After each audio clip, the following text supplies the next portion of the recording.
पूना के पूना के अंदर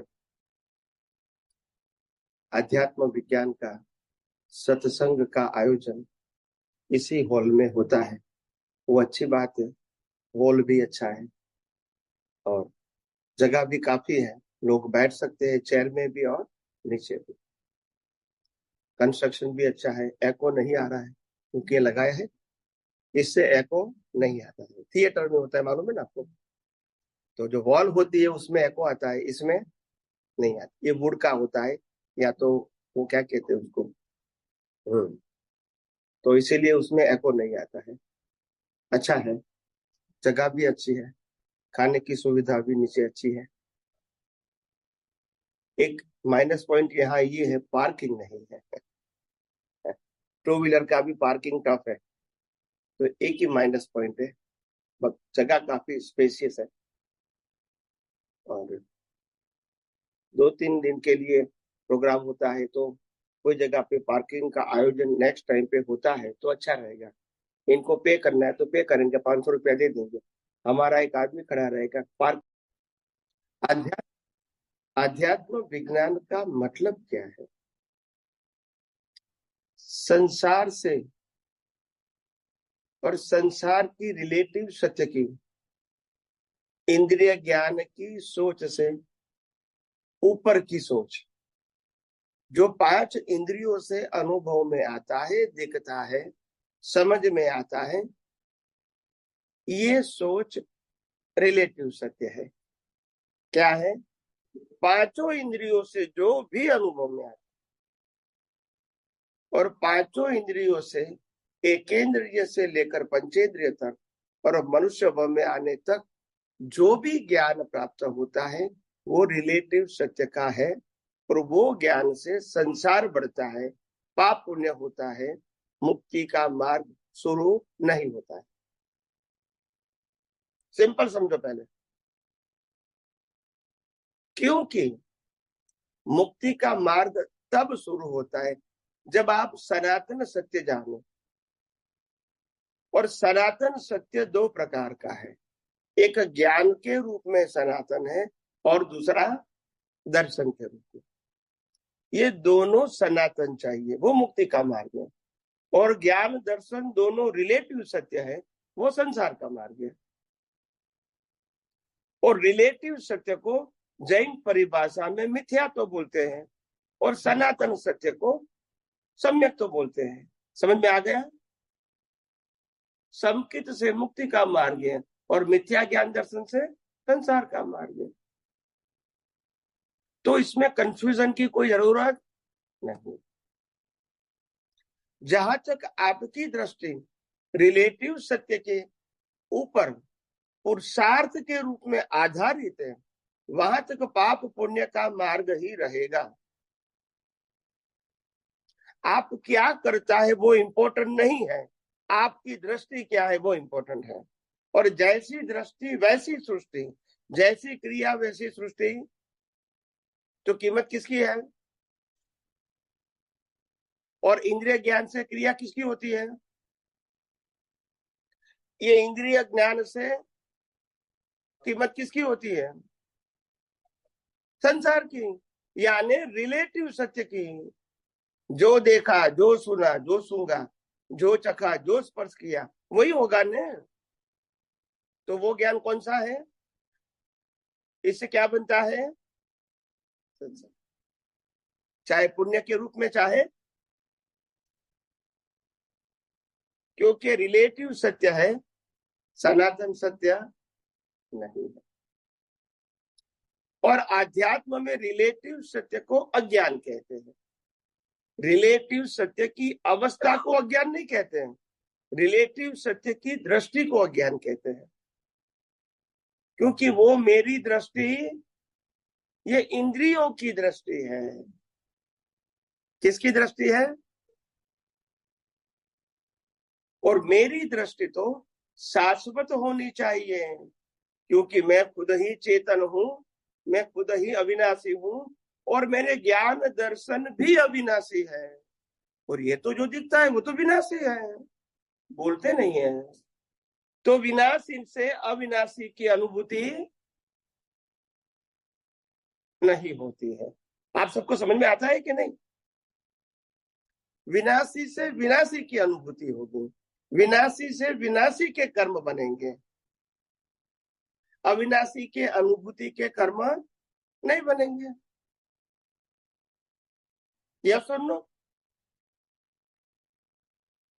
मन वचन काया की कोई भी क्रिया करते हैं, वो क्रिया अज्ञान नहीं है, मगर क्रिया को पुरुषार्थ मानना ये रिलेटिव सत्य है। समझ में आता है? क्रिया को पुरुषार्थ मानना, मैंने किया, मैंने बोला, मैंने सोचा, मेरा है, मैंने भुगतान किया, ये शरीर मेरा है, ये सत्ता संपत्ति साधन संबंध मेरा है, ये बिलीफ अज्ञान है, अवस्था अज्ञान नहीं है। बोलते नहीं है। अवस्था तो रामकृष्ण महावीर को भी थी, हाँ या ना? फिर भी वो तो मोक्ष में गए। तो अवस्था बाधक, अवस्था के पीछे दृष्टि मिथ्या है वो, और मिथ्या का मतलब रिलेटिव सत्य, और सम्यक का मतलब सनातन सत्य। समझ में आ गया? तो हमारी दृष्टि में उपयोग सनातन सत्य का होना चाहिए, उदय कोई भी क्यों ना हो, उदय से कंसर्न नहीं। और इसीलिए कहा गया जैसी दृष्टि वैसी, जैसी सृष्टि वैसी दृष्टि नहीं, जैसी दृष्टि वैसी, आपकी दृष्टि के मुताबिक दुनिया दिखेगी। अगर आपके पास मिथ्या दृष्टि है तो अज्ञान के आधार पर राग द्वेष ही दिखेगा। कर्ता पद, भोक्ता पद, मालिकी पद ही दिखेगा। और आपके पास सम्यक दृष्टि है तो वो ही अवस्था आपको कुदरती रचना दिखेगी।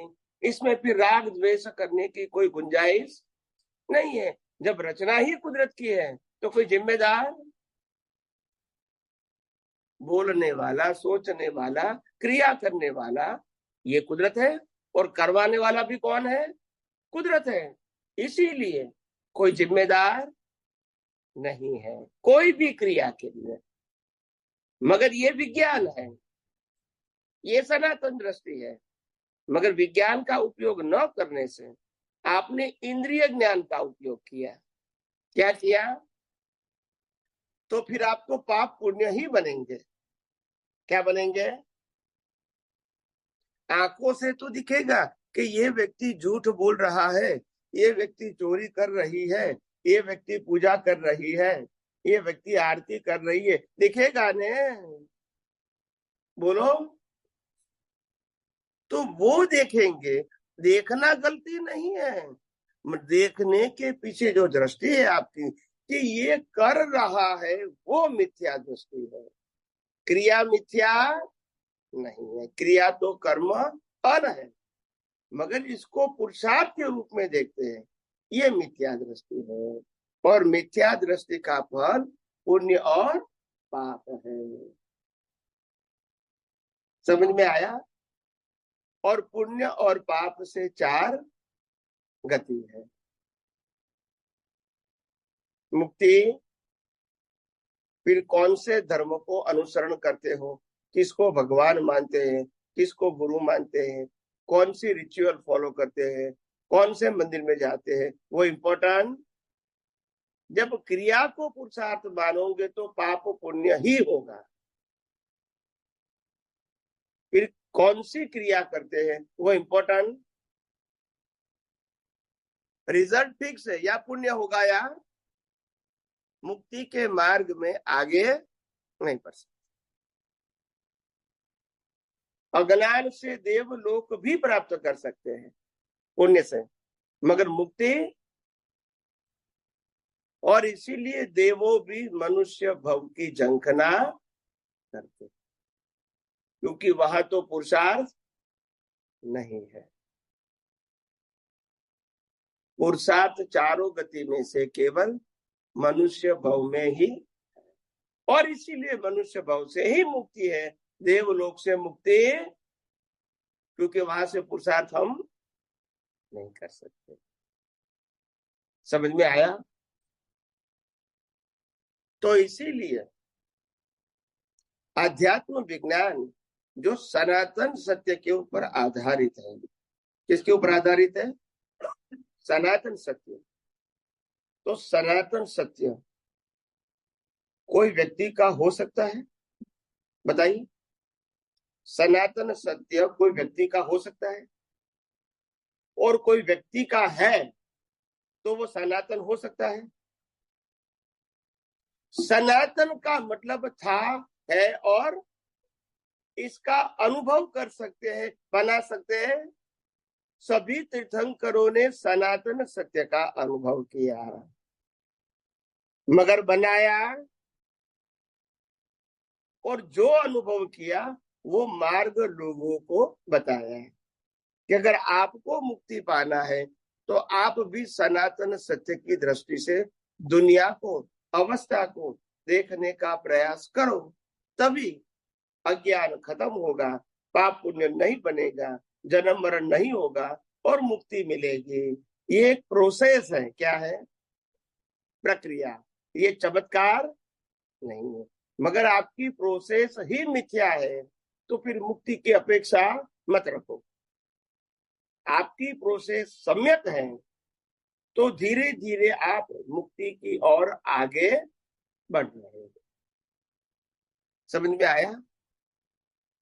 और मुक्ति के लिए दृष्टि में सनातन सत्य चाहिए, ज्ञान भी और दर्शन। और पुरुषार्थ केवल दर्शन तक ही है, केवल ज्ञान में पुरुषार्थ नहीं है, क्योंकि आत्मा केवल ज्ञान स्वरूप है। इसको बनाने का नहीं समझ में आया?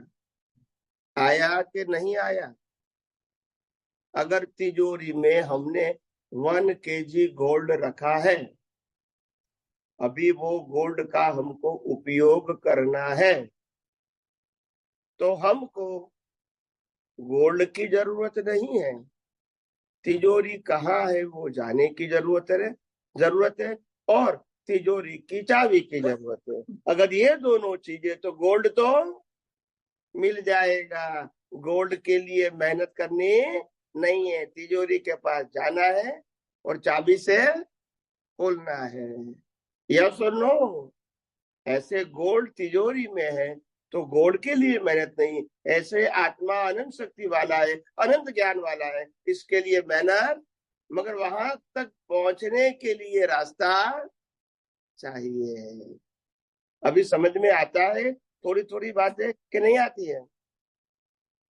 आत्मा अनंत ज्ञान वाला है कि उसको बनाने का है? तो फिर अनंत ज्ञान की अनुभूति के लिए मेहनत नहीं है। मगर मिथ्या ज्ञान को, मिथ्या दर्शन को मिटाने के लिए सम्यक ज्ञान, सम्यक दर्शन के उपयोग की महत्ता है। सिर्फ मिथ्या ज्ञान, मिथ्या दर्शन को मिटाने के लिए। अभी आपको समझ में आ गया? इसीलिए पुरुषार्थ केवल दर्शन तक ही है। केवल दर्शन हो गया तो मिथ्या ज्ञान, मिथ्या दर्शन खत्म हो गया। समझ में आया? केवल दर्शन का मतलब 12वें गुंठाने में, फिर पुरुषार्थ 12वें गुंठाने में ही केवल ज्ञान का बीज होता है। नेक्स्ट बर्थ में बीज का क्या मिलता है? फल मिलता है। जो व्यक्ति को केवल ज्ञान होता है वो जन्म से पहले ही डिसाइड हो गया है कि ये व्यक्ति को कौन से समय, कौन से स्थल पर और कौन सी अवस्था में केवल ज्ञान होगा, ये जन्म के पहले फिक्स हो गया। तो फिक्स हो गया, इसको पुरुषार्थ कहोगे कि परिणाम कहोगे? इसीलिए केवल ज्ञान के लिए पुरुषार्थ की जरूरत। मगर पुरुषार्थ कब तक है? केवल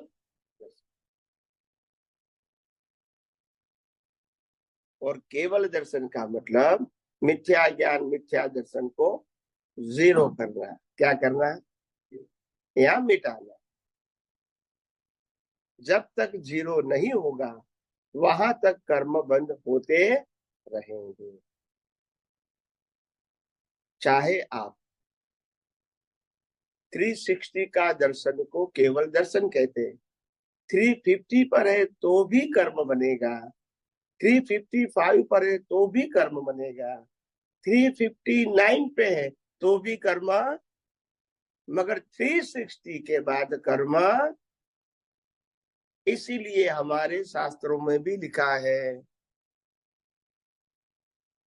कि 7वें गुंठाने तक डेवलपमेंट है, यानी ये दुनिया का सनातन सत्य समझ में आ गया, अनुभव में उपयोग में नहीं है मगर समझ में आ गया। अभी क्या है? उपयोग चाहिए। उपयोग का मतलब अनुभूति, नॉलेज नहीं। तो ये उपयोग 7 के गुंठाने के बाद 8, 9, 10 अज्ञात उपयोग है। वो उपयोग जब तक टिकता है तो आप ऊपर चढ़ते हैं, और फिर ऊपर चढ़ने का बंद हो गया फिर नीचे वापस आ जाते हैं। इनको जैन परिभाषा में क्षपक श्रेणी बोलते हैं, बोलते नहीं है। समझ में आया? मगर एक बार पुरुषार्थ करते करते करते करते 48 मिनट आपका पुरुषार्थ रहा नॉन स्टॉप, तो आप 11 से 12 चले गए। कहा चले गए? 12। 48 मिनट नॉन स्टॉप यानी विदाउट ब्रेक। फिर 12 चले गए मतलब अज्ञान क्या हो गया? जीरो। अभी आपकी दृष्टि सम्यक ज्ञान सम्यक दर्शन से क्या हो गई? केवल दर्शन हो गया। क्या हो गया? 12वें गुंठाने के बाद पुरुषार्थ नहीं है। समझ में आया? 12वें के बाद जब केवल ज्ञान का बीज होता है और केवल ज्ञान का फल हुआ वो 13वां गुंठाना, और निर्वाण हुआ वो 14वां। समझ में आया कि नहीं आया? 1 से 3 मिथ्यात्व का है। किसका है? चौथे समकित का है। 4, 5, 6, 7 समकित की मैच्योरिटी का है। 7 तक समकित पूरा समझ में आ जाता है। 8, 9, 10 जो पूरा समझ में आया है उसका एप्लीकेशन है, उसमें अप्स एंड डाउन होता रहेगा। और वो अगर मैच्योरिटी में आके 48 मिनट तक कंटिन्यूस रहा, जिसको कहते हैं एक सामायिक या एक गुंठाना, तो फिर वो जीव कहाँ चला जाता है? 12वें में। फिर वो वापिस नहीं। इसी को कहते हैं केवल दर्शन। और केवल दर्शन के साथ ही केवल ज्ञान का बीज पड़ जाता है, क्योंकि केवल दर्शन का मतलब अज्ञान क्या हो गया? तो अभी संसार के कर्म तो बनेंगे ही नहीं, बनेंगे क्योंकि अज्ञान क्या हो गया। तो फिर एक ही ऑप्शन है, केवल ज्ञान का बीज, और बीज का फल कुदरत देगी। सभी कर्मों का फल कौन देते हैं? कुदरत देते हैं, उसमें हमारी चॉइस नहीं है। आप समझे ना? तो कुदरत केवल ज्ञान के संजोग भी कौन देंगे? कुदरत देंगे। मगर केवल दर्शन के बाद लास्ट बर्थ में केवल ज्ञान के लिए कोई पुरुषार्थ करने की आवश्यकता नहीं रहेगी। समझ में आता है सबको कि नहीं आता है? इसीलिए आध्यात्म विज्ञान कहता है कि पुरुषार्थ केवल दर्शन तक है, और केवल दर्शन होना हमारे लिए जरूरी है। इसीलिए केवल दर्शन कैसे प्राप्त कर सकते हैं, वो ज्ञान की, दृष्टि की, पुरुषार्थ की जरूरत है। और केवल दर्शन का पुरुषार्थ वो दृष्टि से ही होता है, मन वचन काया से नहीं। इसीलिए मन वचन काया से क्या करना, क्या न करना, वो केवल दर्शन का प्रश्न नहीं है। समझ में आया? मन वचन काया से जो कुछ भी होता है, उसमें अगर हम कर्ता भाव से देखेंगे तो उससे पाप पुण्य ही बनेंगे, अज्ञान मिटेगा और कोई रास्ता नहीं। समझ में आता है कि नहीं आता है? इसीलिए ज्ञानी भगवंत जो पुरुषार्थ की बात करते हैं, वो केवल ये संसार की सभी अवस्था, मन वचन काया की सभी अवस्था, बाहर की दुनिया और व्यक्तियों की सभी अवस्था, जिनको कुदरत, कुदरती कानून और कुदरती रचना के रूप में देखने की दृष्टि मिल गया, उनका मुक्ति का रास्ता खुल गया। अगर नहीं मिला तो को मुक्ति का रास्ता नहीं खुला है और पाप पुण्य का रास्ता चालू है। समझ में आ गया? बस पाप पुण्य का रास्ता बंद नहीं होगा। इसीलिए आध्यात्म विज्ञान में कुदरत, कुदरती कानून और कुदरती रचना जो सनातन सत्य के ऊपर आधारित है, कोई धर्म संप्रदाय के ऊपर आधारित नहीं है, उसकी बात करते हैं। और वितराग भगवंतों ने सनातन सत्य ही बताया था, धार्मिक सत्य नहीं बताया था। उसके जाने के बाद क्योंकि लोग सनातन सत्य रूपी विज्ञान को नहीं समझ सके, इसीलिए सांप्रदायिक सत्य देना पड़ा। कम से कम उसी से पाप पुण्य तो बनते रहे और जीवन में पापों से डरे और पुण्य का उपार्जन तो करते रहे, और कम से कम इंसान तो बने रहे, भले वो मोक्ष में नहीं जाए। तो इसीलिए जब आध्यात्म के मुक्ति के मार्ग को समझ में नहीं आया लोगों को, तो फिर धर्म का मार्ग धर्म गुरुओं ने दिया। वो भी गलती नहीं है, क्या करेंगे? जब बच्चा ही 5th स्टैंडर्ड का है और टीचर प्रोफेसर है, तो क्या करने का? बोलते नहीं है। प्रोफेसर 5वीं कक्षा के बच्चे को पढ़ा सकते हैं? नहीं है, वो तो 5वीं कक्षा के टीचर चाहिए। तो फिर लोगों ने लोगों की लेवल ऑफ अंडरस्टैंडिंग के मुताबिक धर्म की बातें करने लगे, और धर्म में क्रिया का ही महत्व है और क्रिया दिखती है तो लोगों को लगता है कि हम धर्म को अनुसरण कर रहे हैं। इससे आत्मा से और मुक्ति के मार्ग से कोई मतलब नहीं।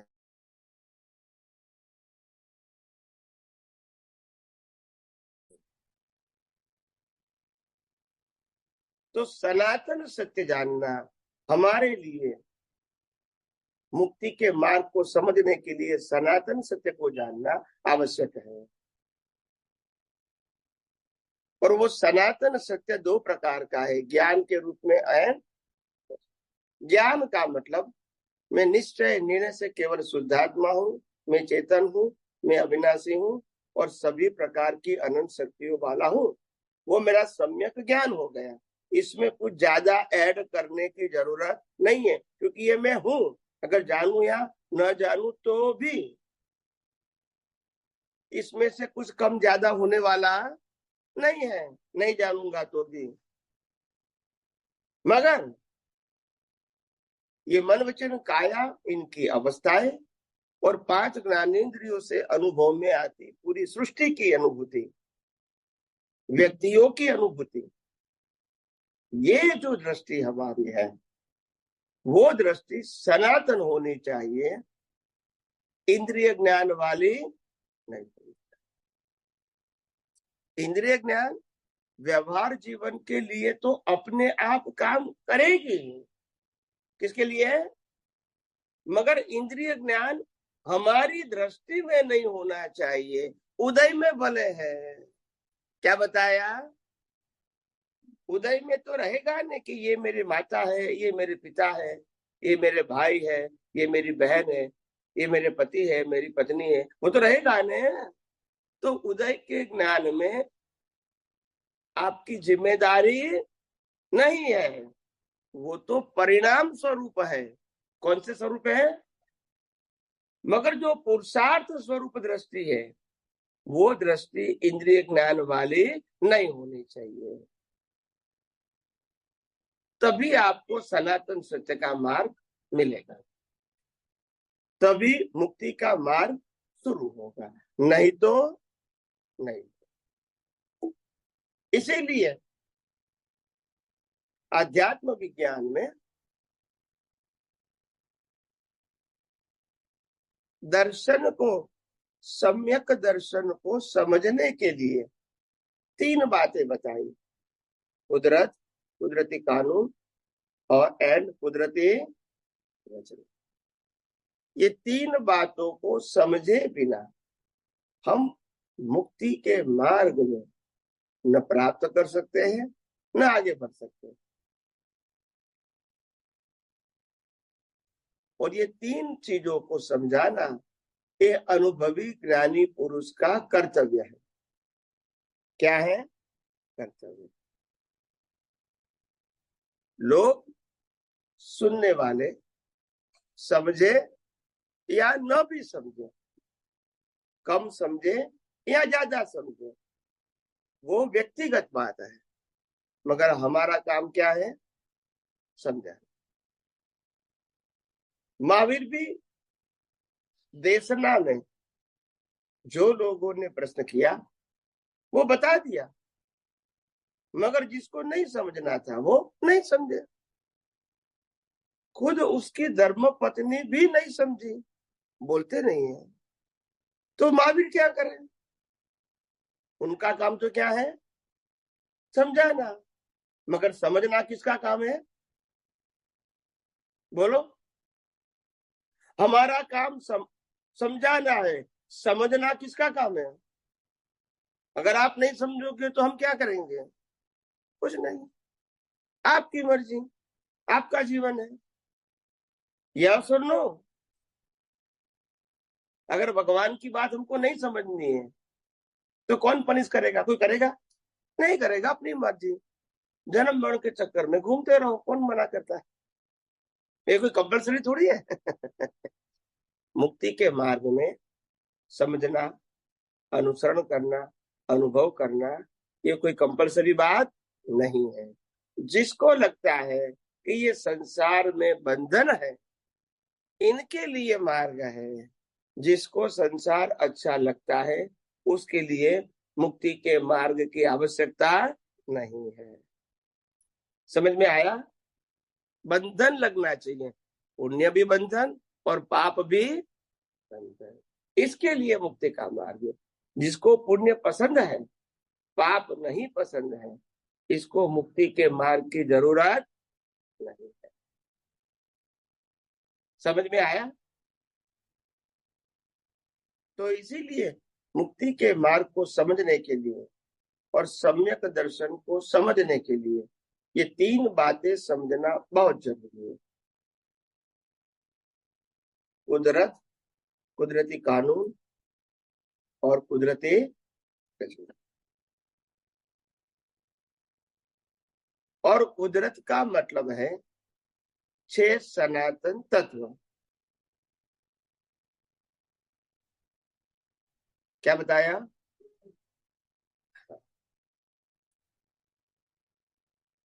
छह सनातन तत्व तो आप सबको मालूम ही होगा, क्योंकि ये कोई नई बात मैं तो किताबों में भी है।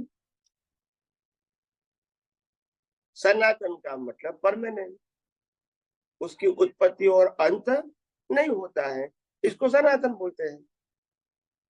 और सनातन तत्व कोई नई बात नहीं है, आप सबने पढ़ा भी होगा, सुना भी होगा, क्योंकि तो सनातन है, लाखों अवतारों से है, कोई आज की बात नहीं। तो सनातन तत्वों को जैन परिभाषा में 6 द्रव्य बोलते हैं। क्या बोलते हैं? 6 द्रव्य।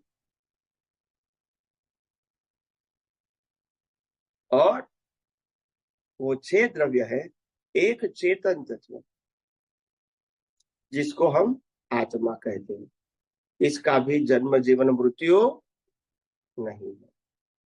दूसरा तत्व है जड़ तत्व, जिससे अवस्था बनी है, अवस्था टेम्पररी है मगर तत्व परमानेंट है।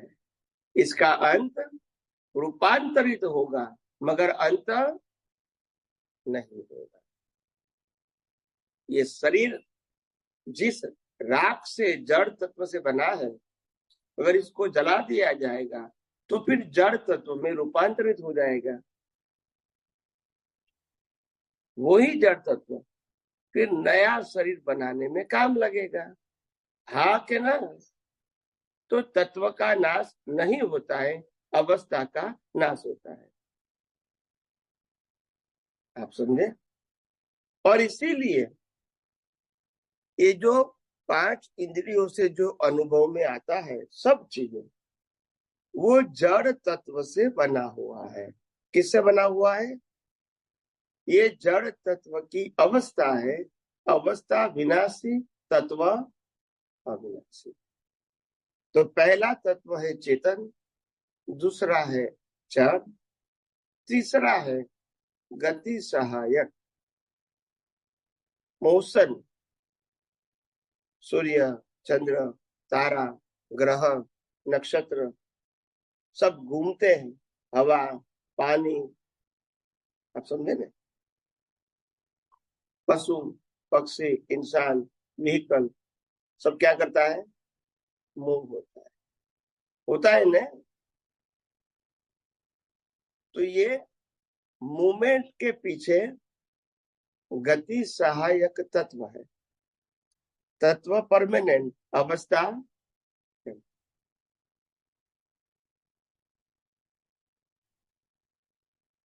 गति सहायक तत्व के बिना गति करना किसी भी पदार्थ को संभव नहीं। समझ में आया?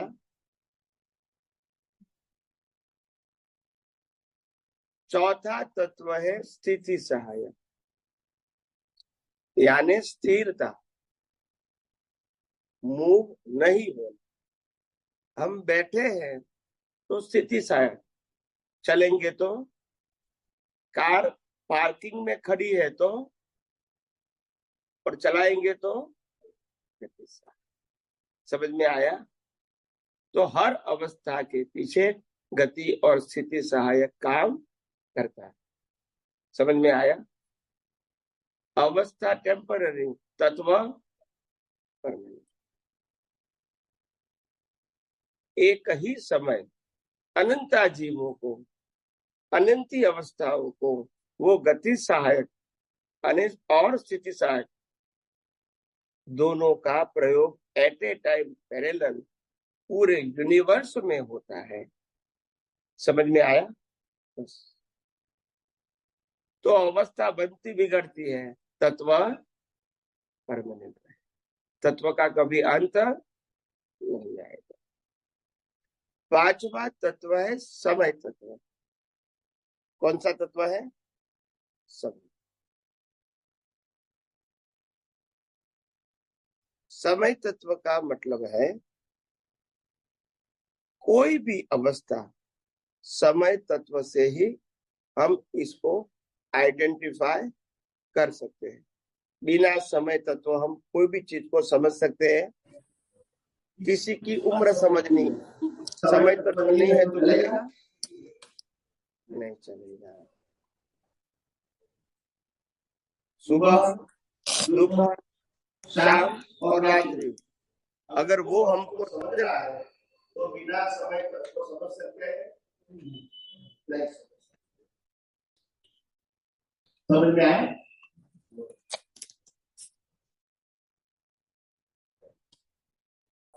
ये किसको प्राधान्य है? पूनम और अमास भी समय तक करती है, भर्ती और ओट भी 365 दिन भी समय तत्व के ऊपर आख्या देखा है।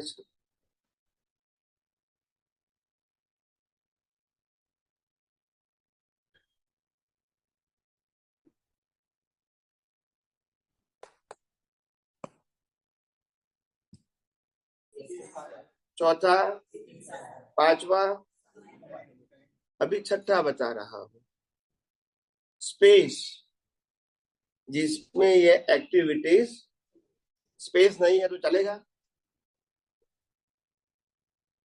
पूरी यूनिवर्स में स्पेस के आधार से ही अवस्था बनती है। अगर स्पेस नहीं है तो बनेगी नहीं बनेगी।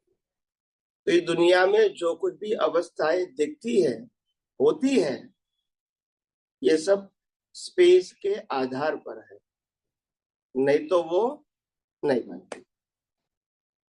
तो ये 6 तत्व वो जैन धर्म में 6 द्रव्य बताए, और द्रव्य का मतलब परमानेंट, उसकी बिगिनिंग एंड नहीं होती है, उनसे बनी हुई अवस्था का बिगिनिंग एंड होता है। तत्व परमानेंट रहता है। और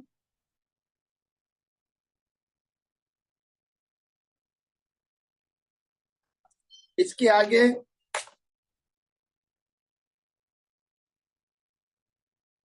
6 तत्व का एक नाम है फॉर आइडेंटिफिकेशन, इसको कुदरत कहते हैं। क्या कहते हैं? भी 6 तत्व जो काम करते हैं दुनिया की अवस्था बनाने में, इसका टाइटल क्या कहेंगे? तो कुदरत। और लोगों को समझ में नहीं आया, इसीलिए कहा ये भगवान करते हैं। है कुदरत। क्या है? मैं लोगों को विज्ञान समझ में नहीं आया, ये ब्रह्मांड का रहस्य समझ में नहीं आया, इसीलिए उसको भगवान बोल दिया। फिर भगवान बोला तो आगे कुछ जानने की जरूरत नहीं है। समझ में आया? बस। तो इसीलिए पहले 6 तत्व को जानना 6 तत्व से ब्रह्मांड बना है, और ब्रह्मांड की सभी अवस्था भी 6 तत्व से बनी है, और ये मन वचन काया भी 6 तत्व से बना है। यानी दुनिया की कोई भी अवस्था शरीर के सहित 6 तत्व से बाहर नहीं है। इसीलिए विज्ञान में 6 तत्व जानने की जरूरत है। ये कोई रैंडम बात नहीं है। समझ में आया? ब्रह्मांड भी 6 तत्वों से बना, ब्रह्मांड की अवस्था भी 6 तत्वों से बनी, और ये मन वचन काया भी 6 तत्वों से बना है। 6 तत्वों से बाहर कोई अवस्था नहीं। समझ में आया? और 6 तत्व का एक नाम है,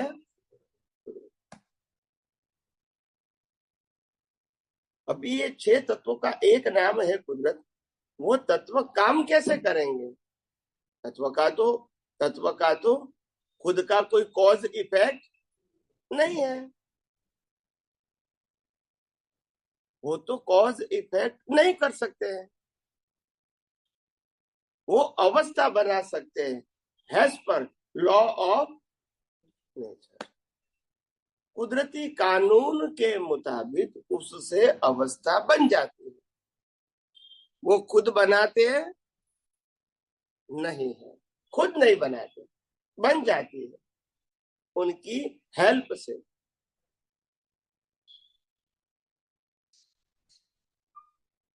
और कुदरत का कानून का मतलब वो अवस्था मात्र को लागू होता है। मन वचन काया भी अवस्था है और 5 इंद्रियों से अनुभव में आता पूरा ब्रह्मांड भी अवस्था है। और अवस्था में 6 तत्व और कुदरती कानून समाया हुआ है। कोई भी अवस्था कुदरती कानून से बाहर या ऊपर नहीं है। पहले कोई भी अवस्था 5 तत्व से बाहर नहीं है। दूसरा मैंने कहा कोई भी अवस्था कुदरती कानून से बाहर नहीं है। इसीलिए कुदरत का कानून जानना जरूरी है। ये मन वचन का उनकी अवस्था भी कुदरती कानून से है। और कुदरत और कुदरती कानून से बनी हुई अवस्था को कुदरती रचना कहते हैं। क्या कहते हैं? तो मन वचन काया की सभी अवस्था भी कुदरती रचना है और 5 इंद्रियों से अनुभव में आती पूरी सृष्टि भी कुदरती रचना है। और ये कुदरत और कुदरती कानून और कुदरती रचना से दुनिया की मन वचन काया की सभी अवस्था को देखने से रिलेटिव सत्य या इंद्रिय ज्ञान का व्यू पॉइंट वाला ज्ञान समाप्त हो जाता है। बोलते नहीं है, इनकी जरूरत नहीं है, क्योंकि ये मन वचन काया इनकी सभी अवस्था कुदरत और कुदरती कानून से बनी हुई है। और इसके लिए जो प्रोग्राम चाहिए वो कर्म का प्रोग्राम हम लेकर आए। कुदरत तो फिर उसका रिजल्ट ही देती है। समझ में आया? तो रिजल्ट देना यानी मन वचन काया का जन्मती मौत तक का जीवन, वो रिजल्ट है। और वो रिजल्ट के लिए हमको कुछ करना है, करना पड़ेगा, वो भ्रांति है। समझ में आया? कुदरत करवाएगा, बोलते नहीं है। हमारा जहां कर्म का हिसाब होगा उस घर में हमारा जन्म कुदरत करवाएगा, हमारी चॉइस नहीं है। बोलते नहीं है, बोलो ने। माता पिता हम पसंद नहीं करेंगे, भाई बहन पसंद नहीं करेंगे, रहने का घर पसंद नहीं करेंगे, धर्म भी पसंद, मामा मामी चाचा चाची पसंद, पड़ोसी भी पसंद, धरती भी पसंद, बोलो ने। हमारा नाम भी पसंद, बोलते नहीं है। नहीं बोलो ने। तुम्हारा जीवन चॉइस है कि रिजल्ट है? तो रिजल्ट में चॉइस होती है। फिर भी कहता है मेरे को जीवन जीने के लिए कुछ तो कर प्रयास करना पड़ेगा। नहीं भी प्रयास से तुम श्वास भी नहीं ले सकते हो, बोलते नहीं है। प्रयास शब्द ही रिलेटिव सत्य है, लौकिक शब्द है।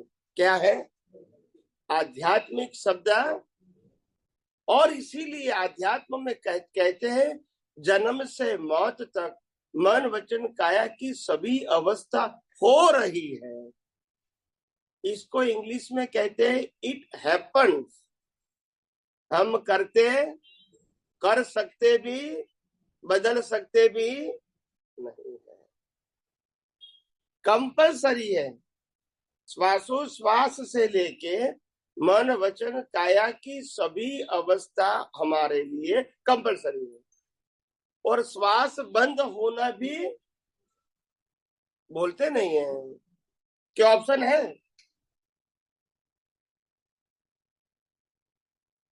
बताइए।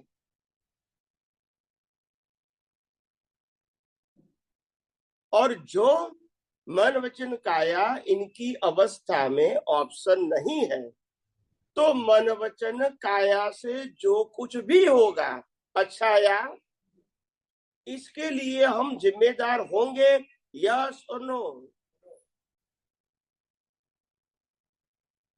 नहीं होंगे।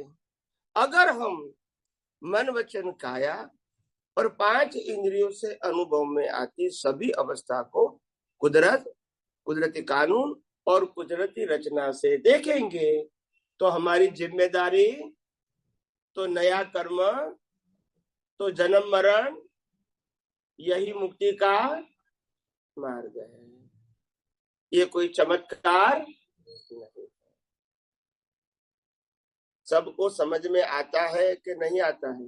अंदर चला जाता है, क्योंकि ये बातें प्रवचन में होती नहीं है।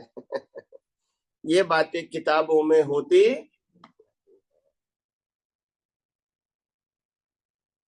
तो मैंने बेसिक बातें आपको सरल भाषा में, सैद्धांतिक भाषा में समझाने की कोशिश किया।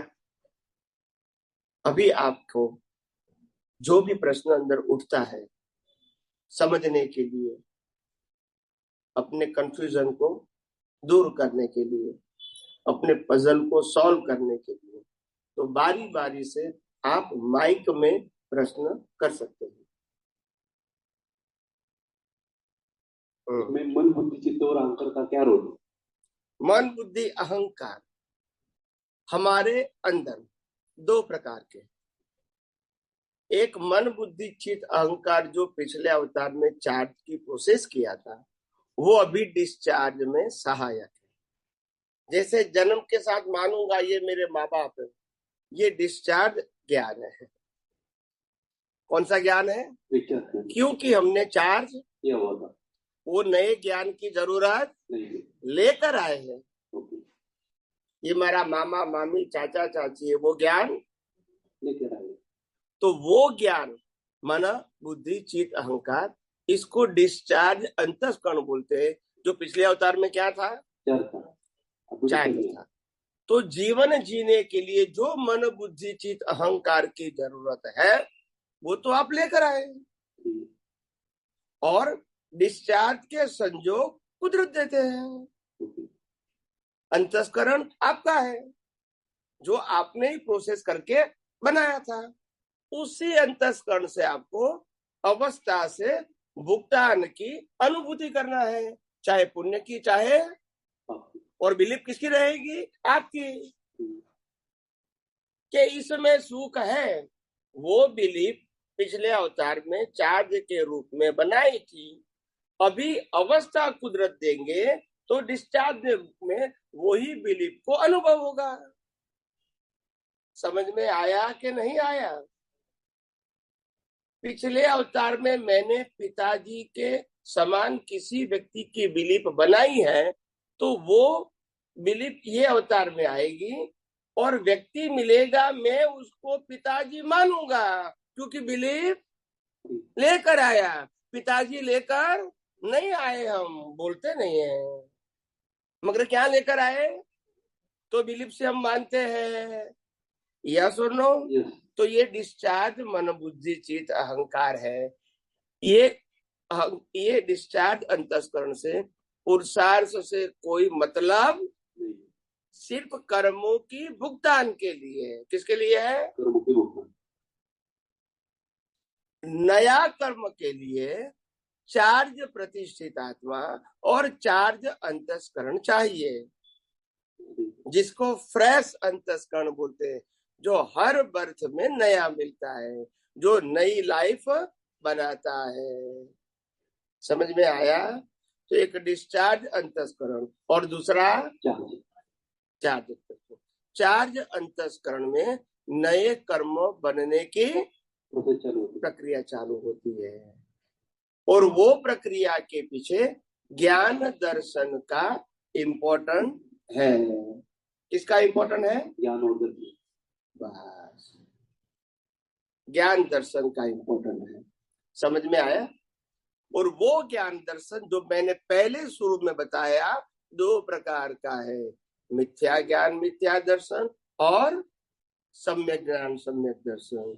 मिथ्या ज्ञान मिथ्या दर्शन का प्रोसेस में उपयोग करने से पाप पुण्य के संसारी कर्म बनते रहेंगे, और वो ही दृष्टि में सम्यक ज्ञान सम्यक दर्शन की दृष्टि है, इसका पुरुषार्थ करेंगे तो मिथ्या ज्ञान मिथ्या दर्शन कटते रहेंगे और नए कर्म नहीं बनेंगे।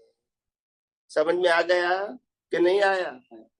अभी गोल गोल लगता है। नहीं, अभी कोई नहीं आया।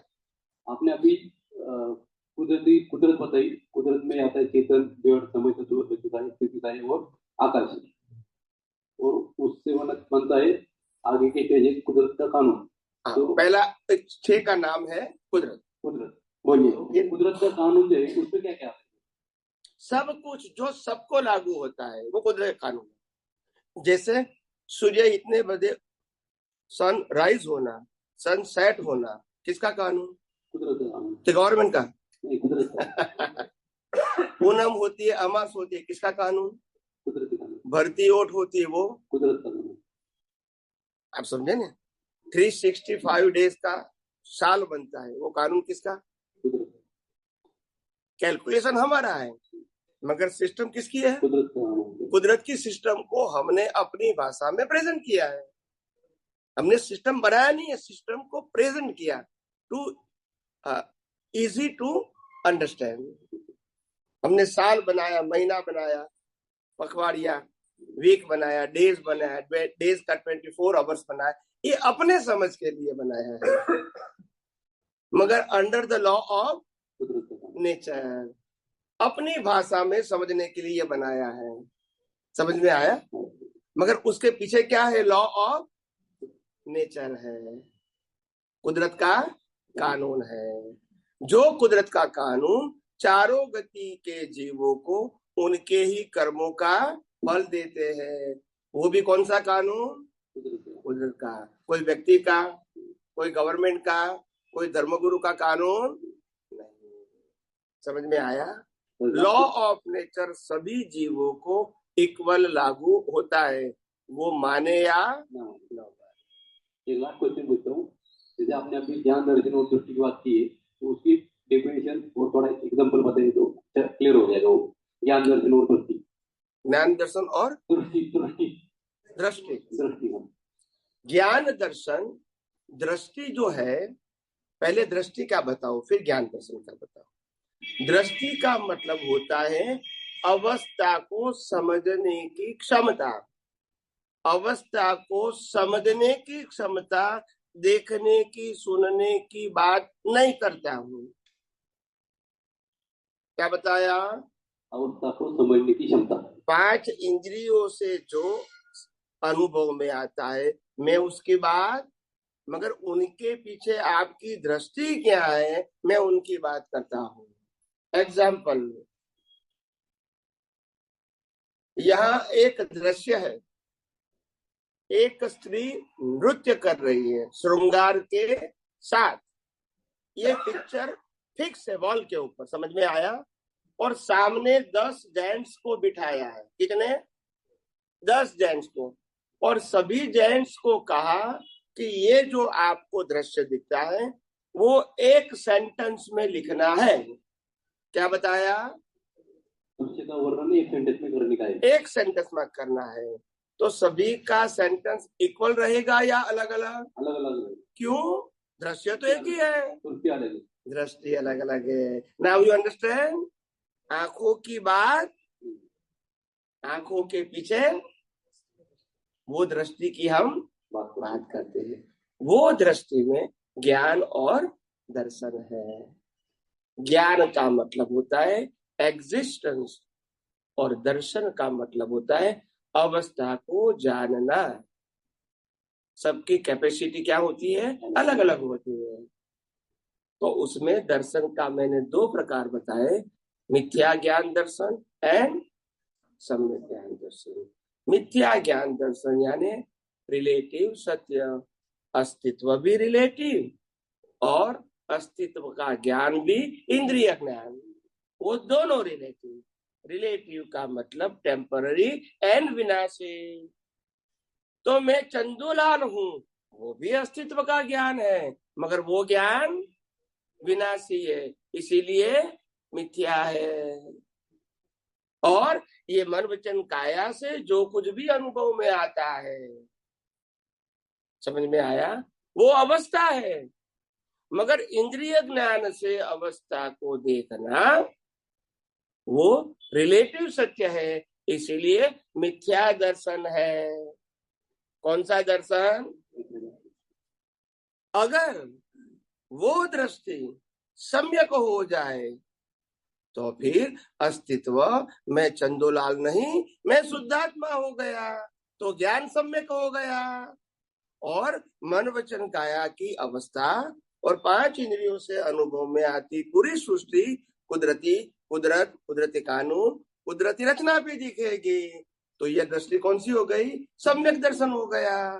तो सम्यक ज्ञान सम्यक दर्शन में कर्म बंध नहीं होगा, और कर्म बंध नहीं होगा तो जन्म मरण भी नहीं होगा। तो जन्म मरण नहीं होगा तो आत्मा कहाँ जाएगा? और शरीर कहाँ रहेगा? कुदरत के पास, पंच महाभूतों में विलीन हो जाएगा। समझ में आ गया? पक्का के कच्चा?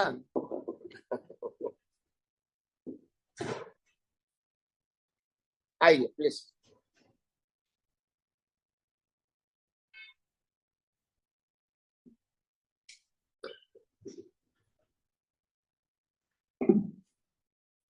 छह द्रव्यों का आधार लेकर कुदरत 5 समवाय कारक के अनुसार उस भाव का परिवर्तन कर्म बंध में करा के उसके अनुसार उस जीव के भुगतान के लिए कुदरत कुदरती रचना करती है। उस कुदरती रचना का उदय जीव के अगले भाव में उदय कर्म के रूप में होता है। ये बराबर है? बराबर बराबर है, तो बराबर ही कहूंगा। अगर कोई प्रश्न करना है तो कर सकते हैं। ये है वो बराबर है, ये बिल्कुल बराबर है, बिल्कुल बराबर। जैसे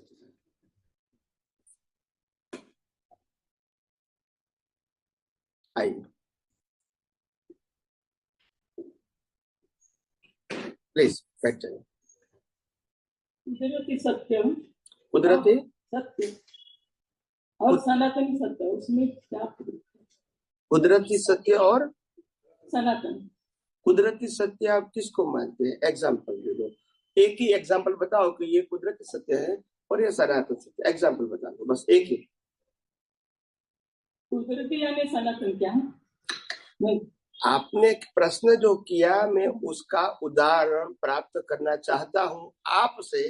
आपने कहा कुदरती सत्य और सनातन सत्य में क्या फर्क है, तो आप बताओ कि आप कुदरती सत्य और सनातन सत्य किसको किसको मानते हैं। एक एग्जाम्पल दे दो, मैं समझ जाऊंगा। वायु जल कुदरती सत्य यानी वायु जल। हाँ, फिर नहीं, तो मुझे और वो सनातन सत्य नहीं, और वो सनातन सत्य नहीं है तो फिर कहाँ आ रहा?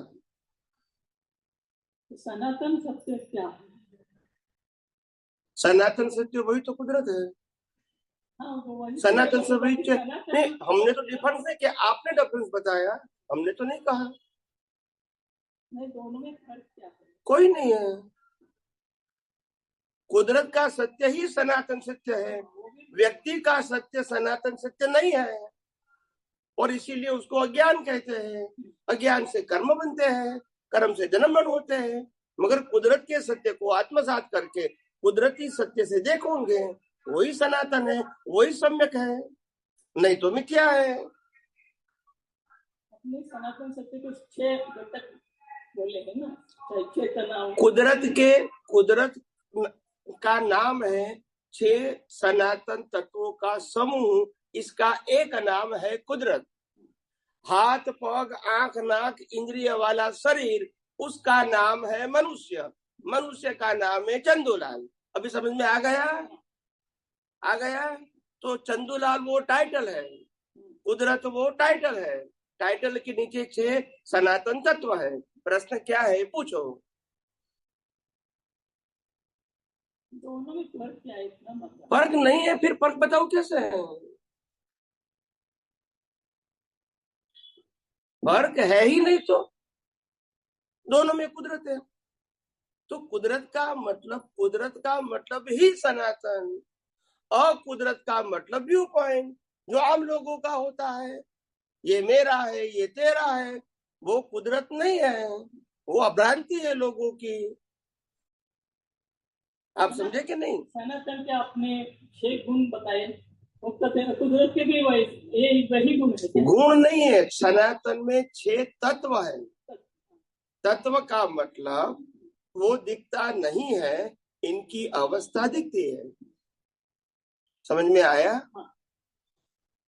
शरीर को, आत्मा को तत्व बोलते हैं, और अनंत ज्ञान, अनंत दर्शन, अनंत सुख, अनंत शक्ति को गुण बोलते हैं। तो गुण और तत्व दोनों क्या हो गया? बोलो ना। कोशिश कर रहे हो। आत्मा वो तत्व है, और आत्मा का अनंत ज्ञान, अनंत दर्शन, अनंत सुख, अनंत शक्ति वो गुण है। तो गुण तत्व दोनों अलग हुआ या नहीं हुआ? अभी प्रश्न क्या है वो पूछो। दोनों में क्या फर्क है, यही समझ में आया। समझ में आया। जब आत्मा सनातन है तो आत्मा के गुण भी कैसे हैं? सनातन। शरीर विनाशी है तो शरीर के गुण भी कैसे हैं? इसमें क्या समझना है वो बताइए।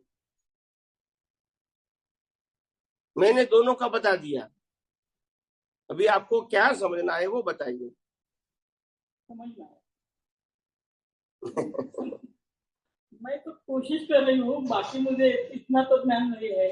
नहीं, लेकिन मुझे मैं ये नहीं पूछता हूँ, मैं ये पूछता हूँ कि आपका प्रश्न क्या है वो उत्तर दूं ना। जब आपका प्रश्न ही नहीं तो मैं उत्तर कैसे दूं? मैंने तो पूछा था आपको कि सनातन सत्य और कुदरत का दोनों एक ही है। सनातन सत्य ही कुदरत का सत्य है, और व्यक्ति का सत्य कुदरत का सत्य नहीं है। सबकी अपनी अपनी मान्यता है। उसे कुदरती कानून से कोई मतलब, सनातन से कोई मतलब नहीं है। और अपनी मर्जी से जीना, उसी से कर्म बनते हैं, जन्म मरण होते हैं और भटकते रहते हैं। मुक्ति के लिए सनातन सत्य या कुदरत के कानून को समझना पड़ेगा। उसके अलावा और कोई मुक्ति का रास्ता नहीं है। समझ में आ गया? बस। यस, आ जाइए।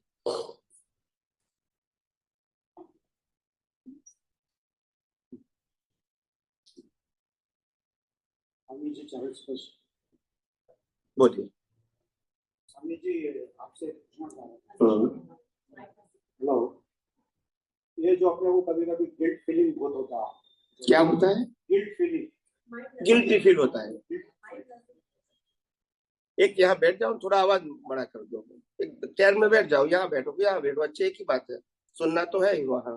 इसके बाद जहाँ रेगुलेटर है वहाँ चेयर लेकर बैठ जाओ। एक गंदी चीज भी आ जाती है। समझ गया? फिर वो देखने के बाद में मन बहुत गिल्ट फीलिंग होता है। ओके, जो विषय विकार की भावना जो आती है, समझ गया। फिर अपने को जब मन में ऐसा आता है तो प्रतिक्रमण करने की इच्छा होती है। जब तक बराबर है तो वो कर सकते हैं।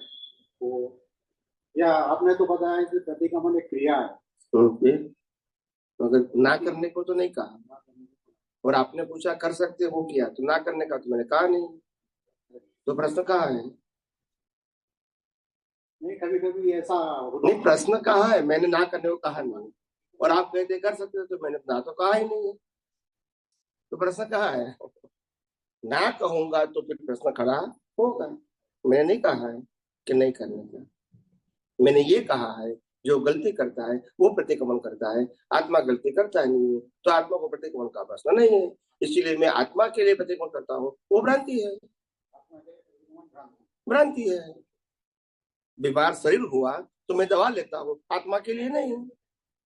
बोलते नहीं है तो दवा लेना जरूरी है, फिर कोई ले या ना ले, इसे आत्मा से क्या मतलब है? प्रकृति ने गलती किया, प्रकृति माफी मांगे या न मांगे, आत्मा से क्या मतलब है?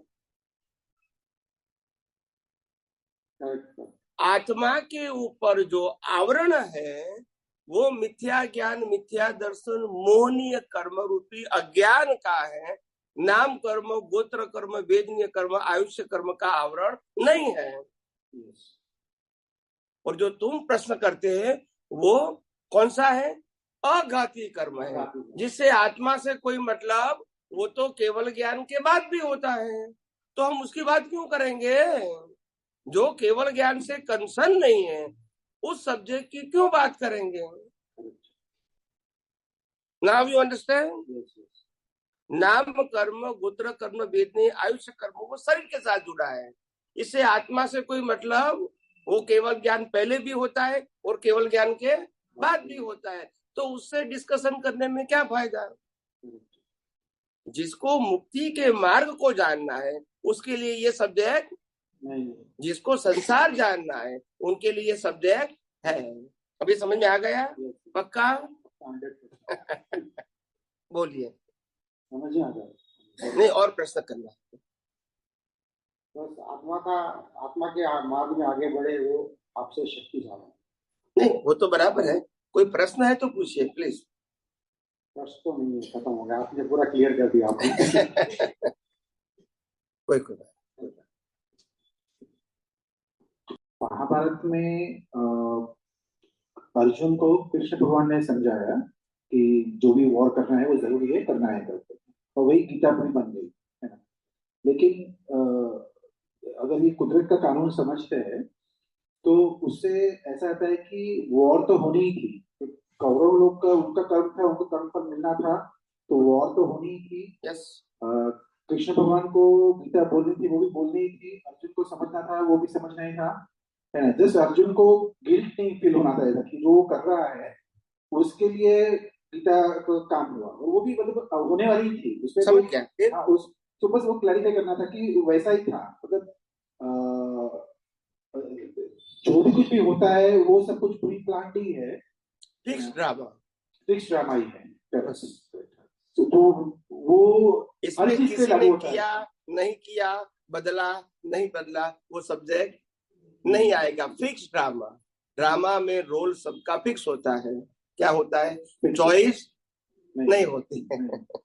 बस तो चॉइस सिर्फ उसी में है कि हम कौन सा भाव करते हैं, हम ड्रामा को कौन सी दृष्टि से देख सकते हैं, वो चॉइस है। रिलेटिव सत्य से देखे या सनातन सत्य से, इंद्रिय ज्ञान से देखे या यूनिवर्सल ट्रूथ से देखे, वही ऑप्शन आपके पास, वही चॉइस है। और जो चॉइस से आप देखते हैं उसी प्रकार के आपको फल मिलेगा।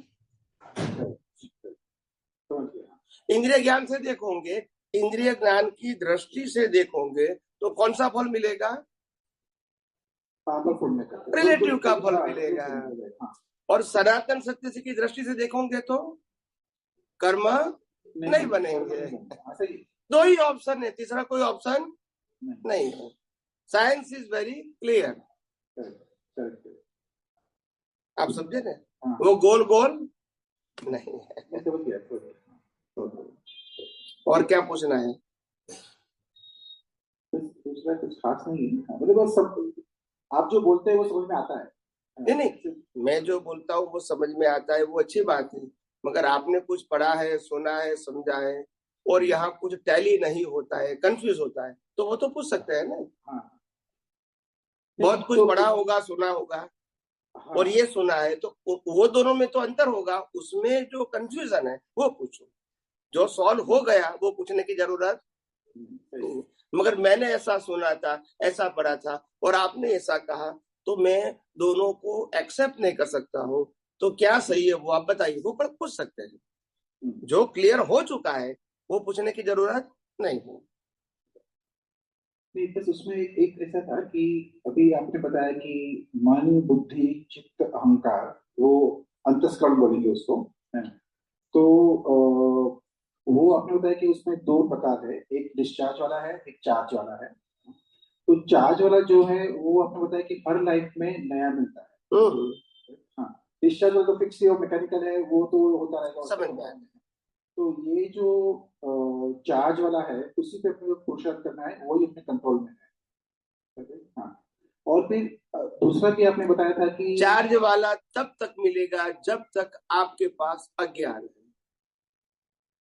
अज्ञान नहीं है तो वो भी नहीं मिलेगा, क्योंकि अज्ञान है तब तक पुरुषार्थ करने की जरूरत है और इसीलिए उसकी रिक्वायरमेंट है।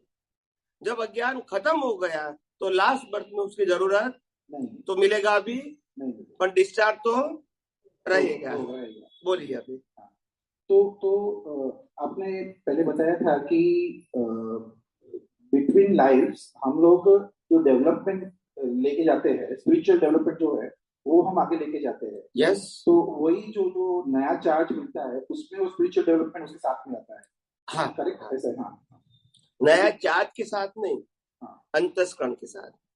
चार्जिंग तो कुदरत के पास जाएगा, क्योंकि हाँ, रिजल्ट हाँ, किसको हाँ, देना है? कुदरत को। मगर जो अंतस्करण है ना, चार्ज अंतस्करण, हाँ, उनके साथ डेवलपमेंट जाएगा। करेक्ट। और कर्म किसके पास जाएगा? नेचुरल क्लाउड में, क्योंकि रिजल्ट किसको देना है? कुदरत को। कुदरत को देना है, सही है। तो आंसर पेपर किसको चाहिए? कुदरत को चाहिए। इसको रिजल्ट दे रहा है ना। हाँ, हम एग्जाम देते हैं स्कूल कॉलेज में, तो आंसर पेपर किसको देते? घर पे लेके आते हैं? नहीं, सबमिट करना पड़ता है। क्यों? क्यों? कि वो चेक करके कुदरती कानून यूज करके मार्क देते हैं। मार्क तो हम जो कर्म करेंगे वो कर्म कहाँ जाएगा? कुदरत के पास जाएगा। क्यों जाएगा? चेक करके रिजल्ट देने के लिए। मगर प्रोसेसर हमारे साथ में आएगा। अंतस्करण इज अ प्रोसेसर और speech and action is a कर्म। समझ में आया? तो कर्म कुदरत के पास जाएगा, स्पीच और एक्शन का संयोग कुदरत देंगे, और प्रोसेसर जो चार्जिंग किया है वही प्रोसेसर आपको भुगतान करना है। समझ में आया? तो वो प्रोसेसर के साथ आपका डेवलपमेंट जाएगा। अच्छा, समझ में आया?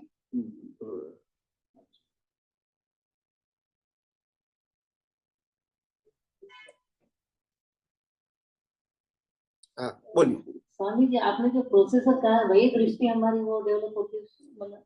हाँ, प्रोसेसर वही दृष्टि। प्रोसेसर में मिथ्या ज्ञान मिथ्या दर्शन भी हो सकता है और सम्यक ज्ञान सम्यक दर्शन भी हो सकता है। मगर जैसा पुरुषार्थ करोगे वैसा नया प्रोसेसर बनेगा। वो मतलब डेवलपमेंट के आधार पर। हाँ, नहीं, डेवलपमेंट के आधार पर है, और नया डेवलपमेंट भी बढ़ा सकते हो। जो लेकर आए वो तो आपके पास रहेगा, इसको आप अपग्रेड भी कर सकते हो। नहीं तो फिर कोई मोक्ष में जाएगा ही नहीं। अगर अपग्रेड नहीं होने वाला है तो कैसे जाएंगे? तो जो डेवलप करके आए वो साथ में आएगा, बाद में इसको अपग्रेड भी कर सकते हैं। तो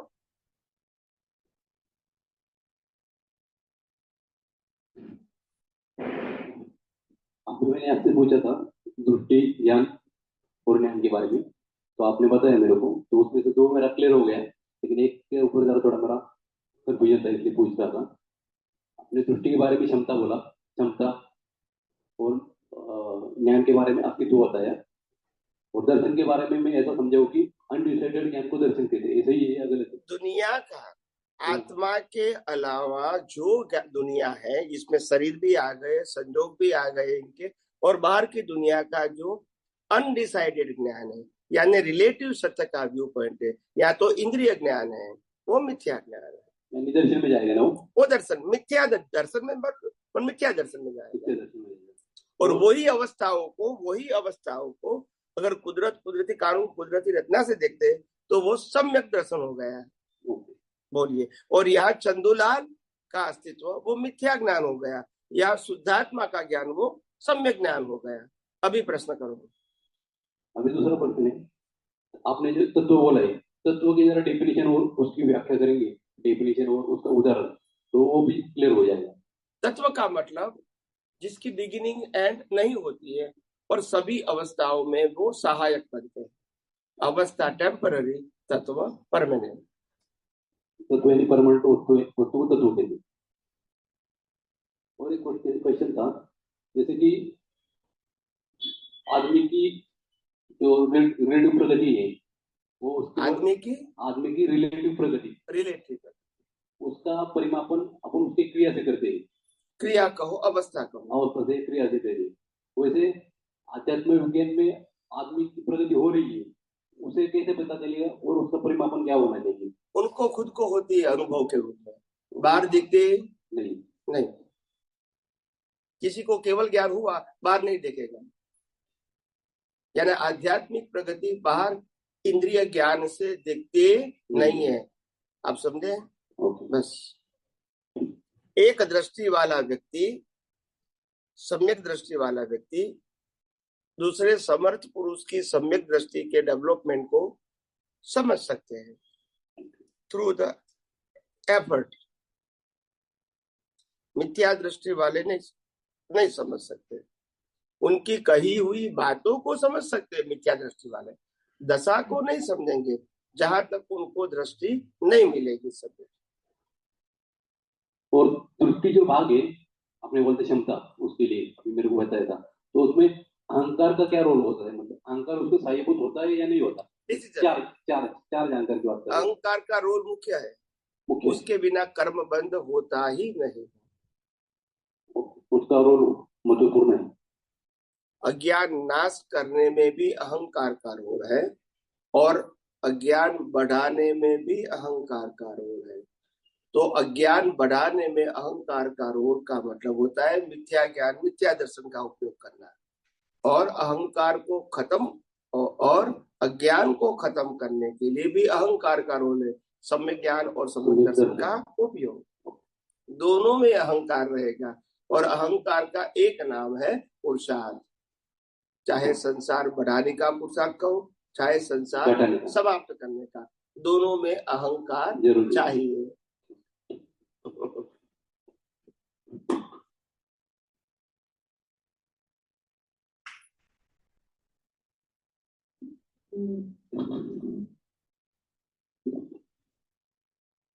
स्वामी जी जय सच्चिदानंद। जय सच्चिदानंद। मुझे भी स्वामी जी प्रश्न नहीं है, थोड़ा कंफर्मेशन चाहिए आपसे कि से फॉर एग्जाम्पल सपोज हम मंदिर के बाहर से निकलते हैं, कोई भिखारी बैठा है, तो हमको उसके लिए दया का भाव जागृत हुआ, जो भी हुआ, और उसको हमने आर्थिक मदद की, और हमारे मन में जो भी भाव आया कि ये उसके लायक है, ये प्रकृति ने जो भी किया वो ठीक किया। सामने भिखारी के मन में भी जो हमारे लिए सपोज ऐसे भाव जागृत होते हैं, ये आदमी ने जो भी किया, मुझे मदद की, अच्छा हुआ, उसका भला हो, जो भी मतलब वो आशीर्वाद के रूप में हमको देगा। तो मुझे तो मेरा जो भाव था उसका ही परिणाम मिलेगा। भिखारी ने जो मेरे प्रति भाव व्यक्त किया उसको, उसके साथ मुझे कोई कंसर्न नहीं है, ये मेरी मान्यता है। ये सही है? नहीं, अज्ञानी है तो है भी और विज्ञानी है तो नहीं है। अगर मैं अज्ञानी का मतलब मेरे को कुछ पाना है ऐसा देते समय आप मानते हैं तो आपके लिए उसकी वैल्यू है, सामने वाले के भाव की भी, जिसको हम आशीर्वाद भी बोल सकते हैं या गुड विशेष भी बोल सकते हैं। विज्ञानी को जरूरत, क्योंकि विज्ञानी खुद के और दूसरे दोनों के मन वचन काया को कुदरती रचना के रूप में देखते हैं, तो यह पाने की खोने की बात नहीं है, तो उनके लिए वो सब्जेक्ट नहीं है। आगे बोलिए। तो अगर मैंने अज्ञान भाव से जो क्रिया की तो उसके भाव का होगा। इसी से तो कर्म बनते हैं आमने सामने। आज का भिखारी है जिसको आपने हेल्प किया है, वो नेक्स्ट बर्थ में आपको हेल्प करेगा इन योर डिफिकल्ट सिचुएशन, अलग रूप में। दोनों करता है ना, तो फल तो आएगा और आमने सामने ही आएगा। स्वरूप अलग होगा, आत्मा वही का वही रहेगा, बॉडी अलग रहेगी। समझ में आया? बस। और अगर मैं विज्ञान दृष्टि का उपयोग करता हूँ कि जो किया प्रकृति ने किया, मैं शुद्धात्मा हूँ, तो उसके आशीर्वाद का मेरी प्रकृति के ऊपर कोई असर नहीं कोई असर धन्यवाद नहीं। जय जैसे सच्चिदानंद।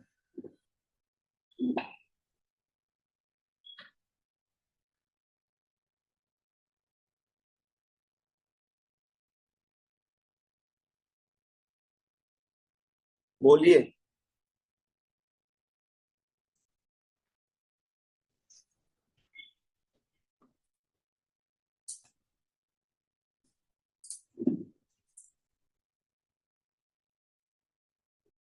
अनंत उपकारी आपका खूब खूब आभार। जो आपने भी बात बताई थी कि तत्व कॉज और इफेक्ट नहीं कर सकता है, इसीलिए ये सनातन मार्ग है। यस, तत्व पोते नहीं कई નથી કરતું કોઈ પણ इंद्रिय તત્વ इंद्रिय ज्ञान की बिलीफ कॉज इफेक्ट कर सकता है, मगर तत्व नहीं कर सकता है। अवस्था खुद भी नहीं कर सकता है, मगर कॉज इफेक्ट कौन कर सकता है? कॉज कर सकता है मिथ्या ज्ञान, मिथ्या दर्शन की दृष्टि, और इफेक्ट तो ऑटो मोड है। बराबर इसमें तो ऑप्शन नहीं वो तो रामकृष्ण मायू को भी थी। प्रश्न कॉज का ही इंपॉर्टेंट है, इफेक्ट का नहीं है। इसीलिए मैंने कहा कि कॉज का इंपॉर्टेंट इसीलिए है क्योंकि मिथ्या ज्ञान, मिथ्या दर्शन, मौनीय कर्म, इसका एक नाम है अज्ञान। वो जहां तक है वहां तक कर्म बंध होते रहेंगे। अगर वो खत्म हो गया फिर नाम कर्म, गोत्र कर्म, वेदनी कर्म, आयुष्य कर्म रहेगा, उससे बर्थ भी मिलेगा। उससे केवल ज्ञान से कोई मतलब नहीं है। केवल ज्ञान भी होगा नेक्स्ट बर्थ में, और निर्वाण भी होगा, और कर्म के भुगतान अपने आप ऑटो मोड हो जाएगी। इसमें आपको कोई प्रयास करने की जरूरत नहीं रहेगी। बोलिए। तो इसका कोई मतलब रेशो हो गया क्या फिर? रेशो के आधार पर सम्यक ज्ञान, सम्यक दर्शन कभी रहा कभी नहीं रहा। तो वो तो इसलिए कहा ना कि कभी रहा कभी नहीं रहा, मतलब आप पुरुषार्थ के मार्ग पे है, तो जब नहीं रहेगा उस अवस्था के लिए जिम्मेदार रहोगे, और रहा उसके लिए नहीं रहोगे। जी यही तो आगे बढ़ने की प्रक्रिया है। अगर ये अवतार में 5% रहा तो नेक्स्ट बर्थ में 15% रहेगा, उसके आगे 50% भी रह सकता है। ऐसे करके धीरे धीरे व्यक्ति आध्यात्म के मुक्ति के मार्ग में पुरुषार्थ करके, दृष्टि का पुरुषार्थ करके आगे बढ़ सकता है। मगर जो कमी है उसके लिए जन्म मरण तो मिलते रहेंगे। जहां तक कमी रहेगी वहां तक, और कोई ऑप्शन, आप जिनको तीर्थंकर मानते हैं उनके भी हजारों अवतार हो चुके थे, बाद में तीर्थंकर बने थे। कोई चमत्कार नहीं। हम तो उनके लास्ट भाव जानते हैं, आगे का भाव तो नहीं जानते हैं। हम काफी कुछ रिलेटिव सत्य ही जानते हैं, बहुत ही रिलेटिव सत्य के आधार से ही चलते हैं जिंदगी में। इसीलिए तो कर्म बनते रहते हैं ना, कर्म भी बनते हैं, पजल भी होता है, अवस्था का स्वीकार भी नहीं होता है, कंप्लेनिंग क्वेश्चन भी होता है, ये सब कुछ होता है because of value of relative truth. अगर वही अवस्था को हमने यूनिवर्सल ट्रूथ से देखोगे तो कोई पजल नहीं होगा और जिम्मेदारी भी नहीं होगी। नहीं होगी। पर हम अभी जिसको अचूक अचूक करके बोलते हैं, और रियल में जो कुदरत के कानून के हिसाब से अचूक है, उसमें भी वास्ट डिफरेंस है। समय लगेगा, उस भाषा में आने के लिए भी समय लगेगा। क्योंकि अभी जो बोल रहे हैं आप सब लोग विज्ञान सुन के और समझ के, उसमें क्या होता है कि अभी आप जो बोल रहे हैं इसको इस समय आपको थोड़ा डाउट हो जाता है। क्या हो जाता है? डाउट हो जाता है, और इसीलिए भाषा भी डाउट वाली निकलती है। हमको डाउट नहीं है, अनुभूति में ट्रांसफर हो गया तो कॉन्फिडेंस के साथ और नेचुरल निकलता है। हम जो बोले वो सही है कि नहीं है, वो हमको देखने की, सोचने की, समझने की जरूरत नहीं है। जी दर्शन की क्लैरिटी हो गई जी, और वो दर्शन अनुभव के रूप में आया, तभी उसको दर्शन कहेंगे। सिर्फ नॉलेज के रूप में है तो कॉन्फिडेंस नहीं आता है, और गलती होने की भी संभावना रहती है। दोनों होता है। डेवलपमेंट किस तरह से आगे बढ़ता है वो मुझे अभी समझना है। विज्ञान का दृष्टि से विज्ञान का जितना सही उपयोग करेंगे तो डेवलपमेंट में आगे बढ़ सकते हैं। और डेवलपमेंट का मतलब होता है केवल दर्शन को ही डेवलपमेंट बनते हैं, केवल ज्ञान को डेवलपमेंट नहीं बोलते हैं, क्योंकि केवल ज्ञान तो है ही, इसमें डेवलपमेंट की क्या जरूरत है। केवल दर्शन नहीं है तो उसमें ग्रेजुअली आप अपग्रेड होते हैं अज्ञान मिटाकर। केवल ज्ञान तो है ही आत्मा में, तो उसमें डेवलपमेंट का शब्द नहीं आएगा। डेवलपमेंट का मतलब your vision is accept as it is कुदरत, कुदरती रचना, कुदरती कानून in each and every circumstances. और अगर नहीं हुआ तो दैट्स योर प्रभाव। यानी कोई भी वर्ग में सनातन ज्ञान तो चेंज ही नहीं होता। कैसे होगा? सनातन का मतलब क्या है? जी, सनातन का मतलब ही परमानेंट। और इसीलिए सनातन ज्ञान के उपयोग से जो एक्सपीरियंस होता है इसको ही डेवलपमेंट कहते हैं। Doctor, chartered accountant, lawyer, engineer के एक्सपीरियंस को डेवलपमेंट नहीं बोलते हैं, क्योंकि एक बर्थ में भी परिवर्तन होता है और प्रत्येक बर्थ में भी परिवर्तन। ये कोई परमानेंट ज्ञान नहीं है, तो इसको डेवलपमेंट शब्द आध्यात्मिक परिभाषा में बोलते नहीं है, लौकिक भाषा में बोल सकते हैं। जी, तो अभी दर्शन की जो प्रोसेस है जिसमें चेंज होता है वो किस तरह से समझनी है प्रभु? दर्शन की प्रोसेस डेवलपमेंट के थ्रू जो दर्शन की प्रोसेस है वो कैसे, एक्चुअल प्रोसेस कैसे समझनी है? जितना जितना अज्ञान आपकी दृष्टि में से खत्म होता है, मिथ्या ज्ञान, मिथ्या दर्शन, मोहनीय के रूप में संजोगों के अधीन, वो convert in experience is equal to development. अनुभव को डेवलपमेंट कहते हैं, नॉलेज को डेवलपमेंट नहीं कहते हैं। तो once you use the universal truth law,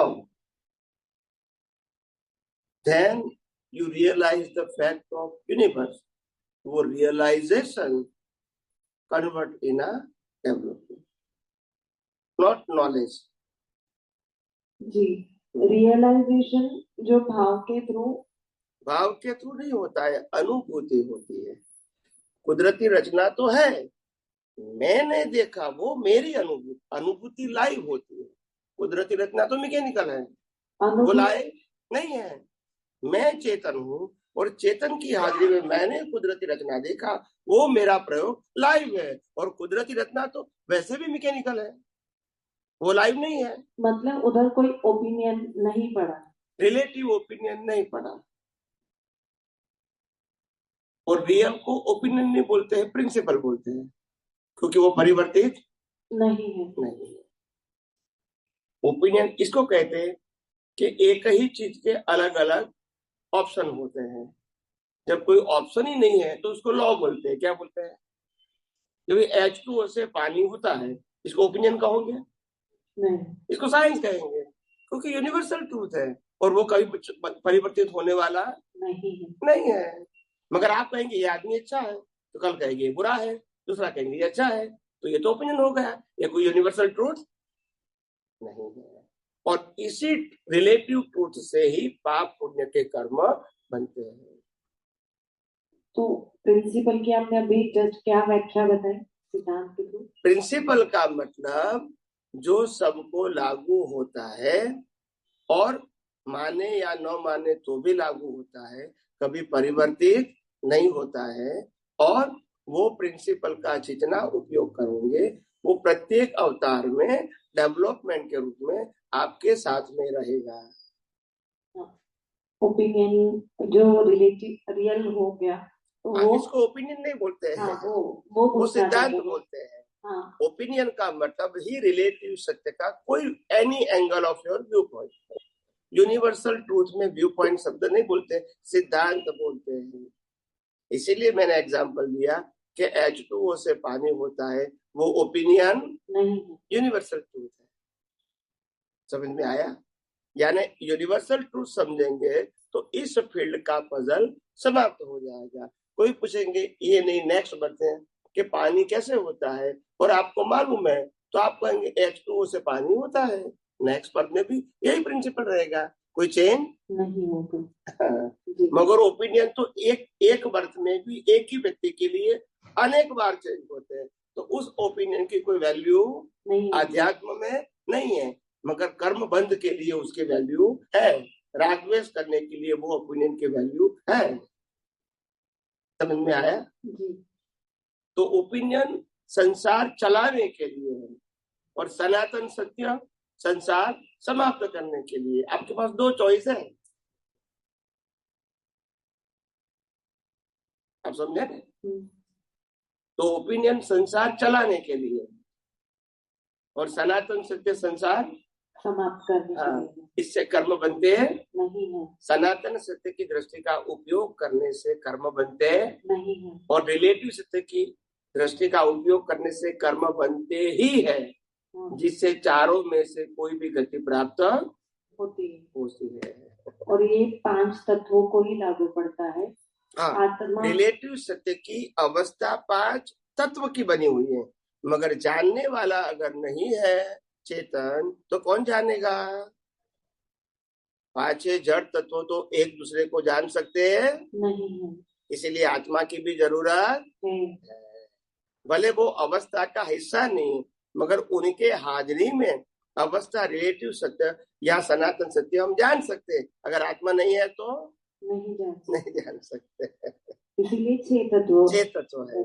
process में 5 तत्व है। प्रोसेस को जानने में 6ठा तत्व है।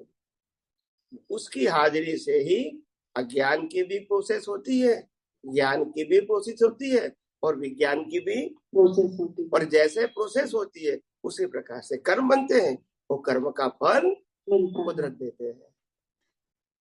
तो ये ज्ञान अज्ञान विज्ञान का उपयोग करने के लिए भी आत्मा की हाजिरी जरूरी है। केवल जड़ कर्म बांध सकते हैं नहीं। चेतन भी कर्म नहीं बांधते हैं, मगर चेतन की हाजिरी के बिना कर्म बंद होता नहीं है और चेतन की हाजिरी के बिना कर्म की भुगतान भी मुर्दा कर्म की भुगतान नहीं कर सकता है और मुर्दा नया कर्म चार्ज भी। इसीलिए चेतन की वैल्यू कर्म बांधते समय और कर्म के भुगतान के समय भी चेतन की हाजिरी जरूरी। तो 5 तत्व से बने हुए मैकेनिकल अवस्था में आत्मा की हाजिरी होना जरूरी है, नहीं तो अवस्था बनती नहीं। प्रभु जी, मुझे अभी तक वो समझा नहीं कि जो डेवलपमेंट आगे बढ़ता है वो किस तरह से बढ़ता है, ये मुझे अभी समझा। ये आपके अनुभव के ज्ञान दर्शन के उपयोग की मैच्योरिटी के रूप में होता है। मैच्योरिटी समझते हैं? मैं एक स्थूल एग्जाम्पल दूं ताकि आपको आसानी से समझ में आ जाए। जैसे मैं 5वीं कक्षा में पढ़ता हूँ, पूरी साल में पढ़ा और पढ़ाई करने के बाद मैंने एग्जाम दिया, एग्जाम में मैं पास हो गया। फिर मैं 6ठी कक्षा में गया तो 5वीं कक्षा का मैच्योरिटी में साथ में लेकर गया, यस और नो? फिर 6ठी कक्षा में पास हो गया, फिर कब कहाँ गया? 7वीं में। तो 1 से 6 स्टैंडर्ड का मैं मैच्योरिटी साथ में लेकर गया, यस और नो? अगर मैं स्कूल में पढ़ लिया, कॉलेज में गया तो कॉलेज में मैं 1 से 12 स्टैंडर्ड की मैच्योरिटी साथ में लेकर गया। Am I right? तो साथ में लेकर जाते हैं, इसको maturity is equal to development कहते हैं। ऐसे आध्यात्म में है, ये रिलेटिव सत्य का है, ये सनातन सत्य का है। Now you understand? जी, मतलब यहाँ तक भ्रांति नहीं होगी जहाँ तक खुला हो चुका है। हाँ, जो डेवलपमेंट है वो आपकी मैच्योरिटी है, वो आप कभी भी कहीं भी कोई भी अवतार में समझ सकते हैं। मगर जो चीज की एग्जाम पास नहीं किया है वो समझने में आपको पुरुषार्थ करना पड़ेगा इन फ्यूचर। हाँ, पर वहाँ पे भी हर स्टैंडर्ड में जैसे टीचर भी बदलती है, सब्जेक्ट भी बदलते हैं और उसको समझने का तरीका भी बदलता है, ये हमें भी समझना पड़ेगा। इसी तरीका से नहीं चलेगा, भले उसका टाइटल एक जैसा हो, तभी समझना, वो प्रोसेस करना और उसका अनुभव करना, इसका भी सब कुछ जुदा जुदा है, मतलब इस तरह से समझना। सही बात है। मगर यहाँ क्या है कि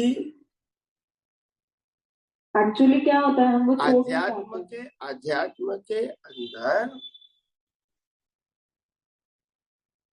एट ए टाइम एक ही टीचर होते हैं available as a experience person, as a knowledge, as a संप्रदाय ज्ञान।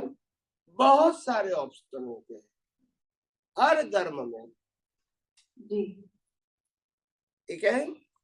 मगर इम्पोर्टेंट बात यह है कि वो अनुभवी पुरुष हमको पहले मिलना चाहिए, वो आपके कर्मों का फल है।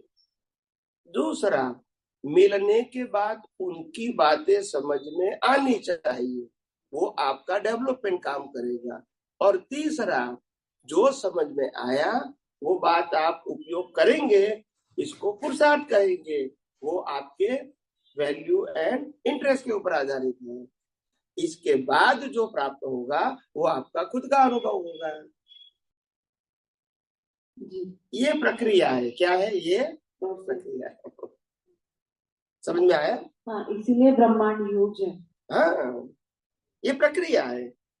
तो प्रक्रिया से ही हम आगे बढ़ सकते हैं। आध्यात्म में चमत्कार शब्द नहीं आता है, ये दुनिया में चमत्कार शब्द आता है कि आम लोग फैक्ट जानते नहीं है। समझ में आया?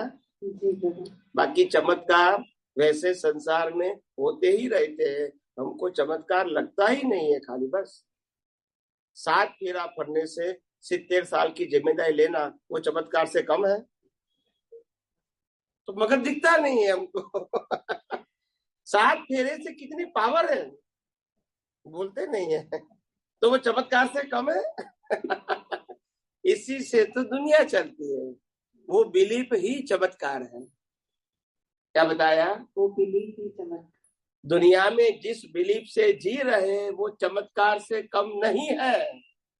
आपने एक बार मान लिया ये मेरे माता है, पिता है, वो बिलीफ चमत्कार से कम नहीं है, वो आपको हर समय काम करवाएगी।